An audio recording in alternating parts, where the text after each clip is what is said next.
Whoever introduced President Muhammadu Buhari to the idea of the Ministry of Humanitarian Affairs didn't do good to Nigeria, because it was clear that the roles of that ministry was going to be interlapping with the Ministry of Women Affairs. And as long as that ministry exists, Nigerians should not expect so much from it, because it's one ministry that has so much resources. And as long as there's so much resources that goes into that ministry, there are going to be vested interest from all angles. I'm not trying to defend the ministers who are currently facing trials. It is what it is. And sadly, Nigerians, politicians, political party stakeholders will have interest in what happens in that ministry.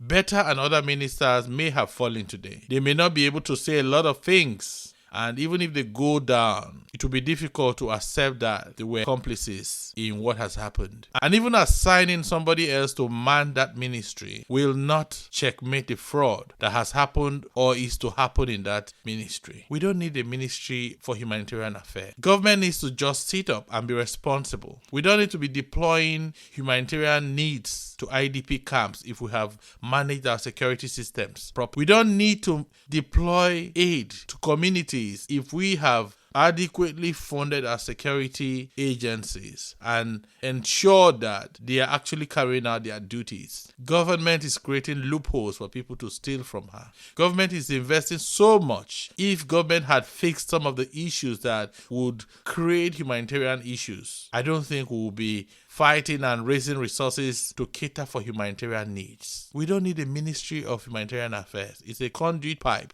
for stealing our resources, more or less a slush fund. Between the period this ministry was created till date, the objectives of that ministry, the goals, the results, versus what government has invested in that ministry, I'm sure when we do the cost-benefit analysis, we'll be surprised that a lot of funds went into personal pockets. Why then do we have to invest in such a venture? As long as the Ministry of Humanitarian Affairs exists without any adequate measures in place to checkmate fraud, every minister is going to be facing the same issue.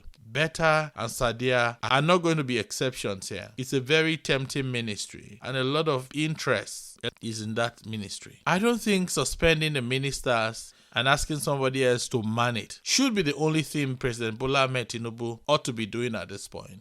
Tinubu should be consulting if that ministry needs to be scrapped or merged with the Ministry of Women Affairs, because I don't think we need the Ministry for Humanitarian Affairs. In as much as we need humanitarian situations to be catered for, we don't need a full-fledged ministry that cannot account for spendings to be devoted to the entire humanitarian needs of a country like Nigeria. If we must keep a humanitarian affairs ministry, then we need to learn how to effectively manage and monitor how they spend resources earmarked for humanitarian needs. We're opening gaps for corruption and fraud, and we're opening all the loopholes for public officers to have access to free monies, whereas those who are expected to benefit from what the Ministry of Humanitarian Affairs does continue to languish in pain. We can't continue to suffer like this forever. We can't continue to waste resources that is earmarked for the vulnerable people on those who have no business with such funds. I had talked about it a while ago that without proper planning, adequate statistics on what the humanitarian needs of a country is, that ministry will not be doing enough to cater for humanitarian needs. And I think that's not the case here. And as long as we're not planning and putting into cognizance the humanitarian needs of our dear country, that ministry will just exist for the sake